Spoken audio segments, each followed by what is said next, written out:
So hello traders, welcome back to another educational video. In this video, I'm going to look at how to create a trading plan, or rather, I'm going to share with you my trading plan. What I'd want you to pick is not specifically what I've written down in my trading plan, but rather what needs to be tackled in your trading plan. Remember, trading is all about focusing on the process. There is much that you can't control, but at least you can have a plan that can dictate, manage, and show you the behaviors that are likely to lead you to profitability in the market. So I'm going to look at the factors that are contained in my trading playbook. I like calling my trading plan my trading playbook because I tend to look at it as a guide into how I should be making decisions in the market.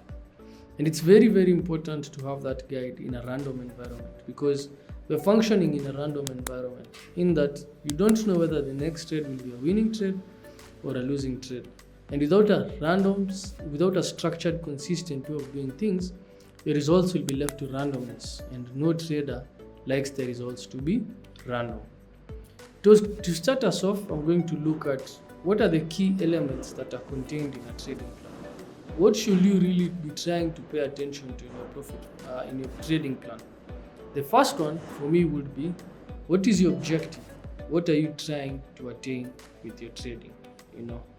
The second one will be risk management, which is basically how are you going to manage the money that you have.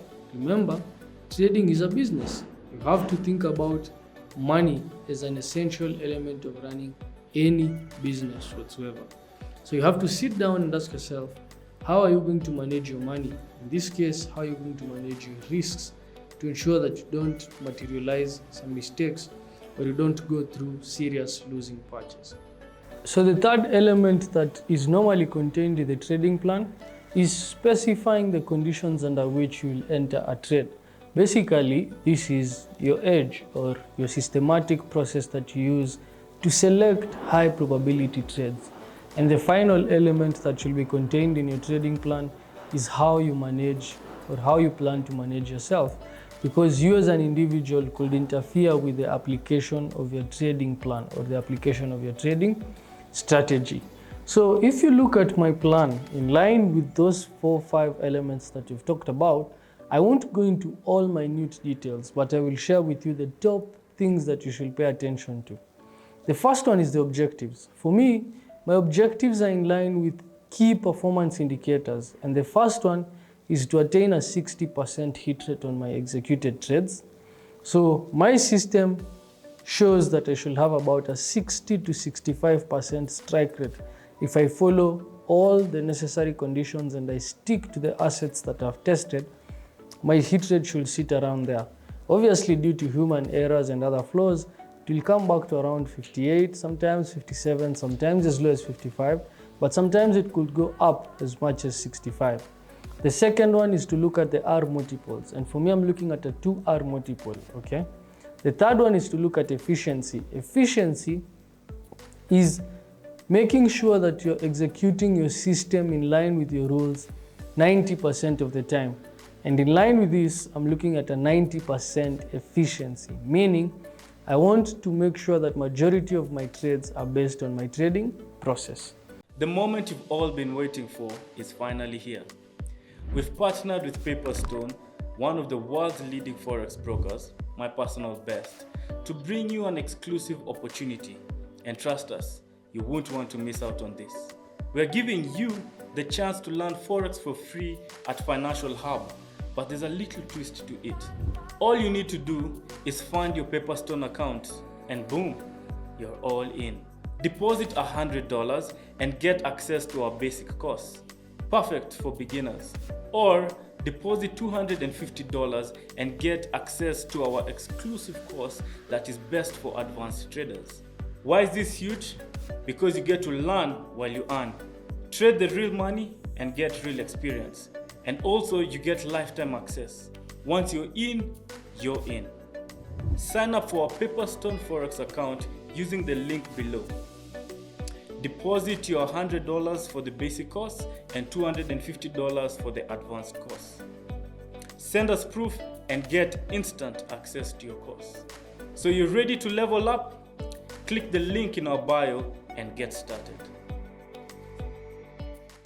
And you can see the key results for that is just ensuring I follow my plan. Now, the first element which we talked about is the financials or risk management.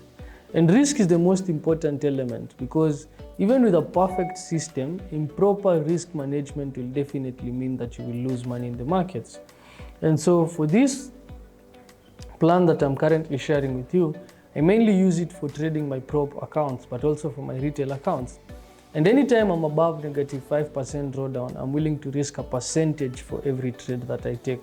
Anytime that I'm between 5 and 9, I'm willing to risk 0.5. And anytime I go below the 9% threshold, I cut down. So basically what I'm doing is reducing risk when I'm losing and increasing risk when I'm making money.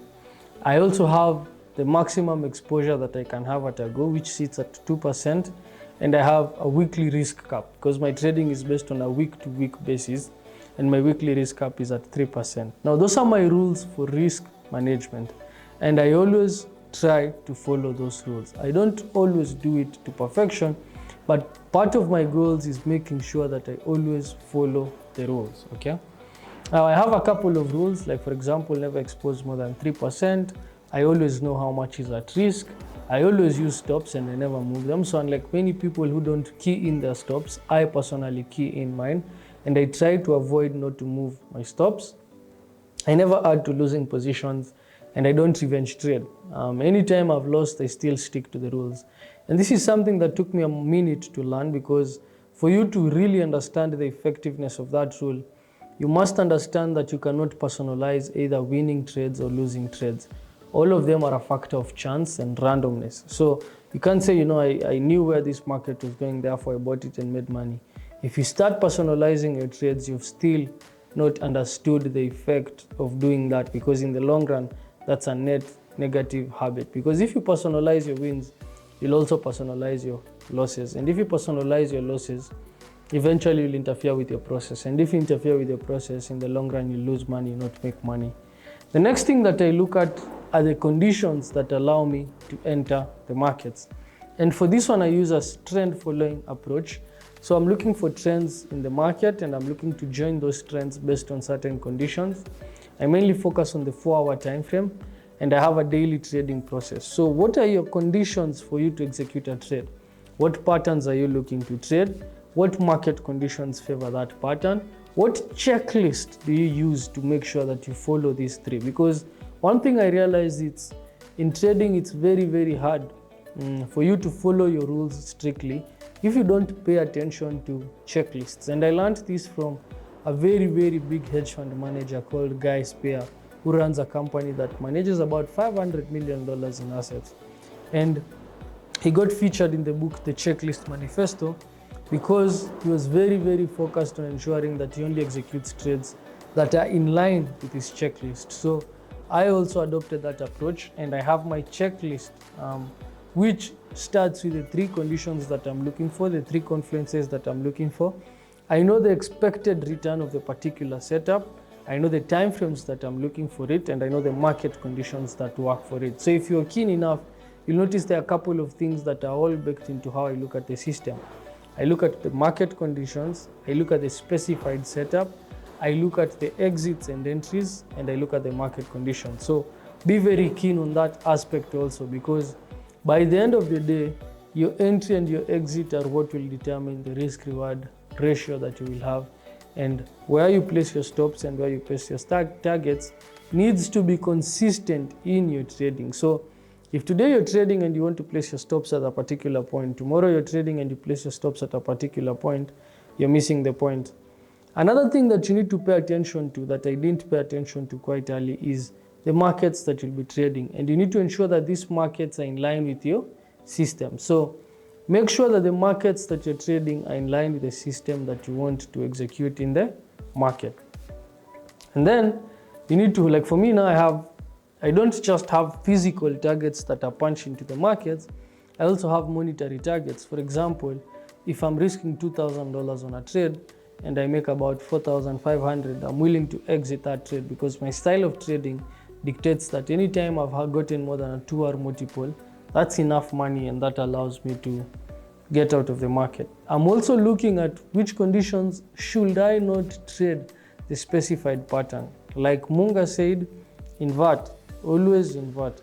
Don't just think about what you should do in order to succeed as a trader. Also spend some time thinking about what you should avoid or what you shouldn't do if you're going to succeed as a trader.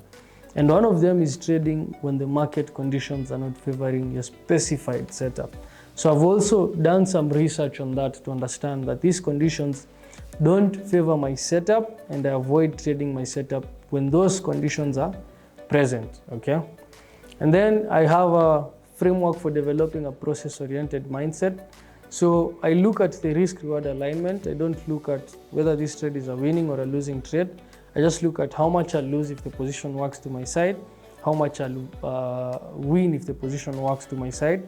And over time, I've learned that you shouldn't personalize either wins or losses. I know I keep repeating that, but again, repetition is the form of learning. So I have to repeat it for you guys to take time to even understand and observe what I'm saying. Number 2 is use a checklist. Like for me, that is very, very important to ensure that my executions are done well. And I have my checklist, a pre-trade checklist, which has filters that will determine when I will come into a trade and when I shouldn't be in a trade. So ensure you also develop your own filters, okay? I don't use mechanical executions. I use pre-trade checklists, and I have broken my trades into batches. So I'm looking at the next 10 trades. Those next 10 trades add up to 100 trades. So batches of 10 will add up to 100. Batches of 100 will add up to 1,000. So I'm looking at, I've broken down my trading into the next 100 trades. From the next 100 trades, I break them down to the next 10 trades. And then from the next 10 trades, so I'll start with the first batch of 10 trades, then I'll move from 10 to 100, then from 100 to 1,000. That helps me in developing the long-term mindset that I need for me to make sure that each execution is done flawlessly. And then detach from the trades after the setups are over. So whether it's a winning or a losing trade, let it not get into your head. Most of us, when it's a losing trade, we start interfering with the process, we start doing something else, and that's not good in the long run because that harms you from doing the right thing. The same happens with winning trades too. When you win, you start feeling like you're great, you can't lose, you finally get it, and that's also dangerous. You need to be rational, you need to be calm, and you need to follow your process. And then I also look at how to manage myself. So if you are following, you can see that I also have psychology and emotional management. By the end of the day, your behaviors are what determine how much money you'll make in the markets after you have the knowledge and the skill sets to execute and you have an edge. How do you behave when you make money? How do you behave when you lose money? Do you follow a process? Do you stick to that process? Are you disciplined enough to follow that process? Those are the factors that I'm talking about when I'm talking about managing yourself, okay? Managing oneself requires one to understand psychology and emotional management. So for me, that includes some aspect of mindfulness, that includes some aspect of journaling, and that also includes some aspect of using the CBT sheets, which is the cognitive behavioral therapy, to just observe the patterns that I have of impulsivity and the patterns that I need to break, okay? So those are the main things that should be contained in your trading plan, okay? If you just think about it again, you'll see that we started with objectives, moved from objectives to managing risk, which is the financial aspect. We moved from the financial aspect into the conditions that determine when you'll enter a trade, and finally into managing our own behavioral responses. If you can break down your trading into those 4 chunks and look at your plan in those 4 chunks and think about where you're good and where you're not good in implementing your plan, in creating your plan, you will find yourself closer to profitability than if you're just working without any structure. Remember, the markets don't have any structure, but as traders, we must develop a structure and a process into our trading. So that was just a brief outlook of what needs to be contained in your trading plan. And you need to think hard about how you're going to craft your trading plan. By the end of the day, I've just framed for you a set of questions that you can ask yourself. And based on the answers you generate, you'll be able to get a trading plan that is going to lead you to profitability. So with that said, I'll see you guys in the next one, and we'll talk next time. See ya.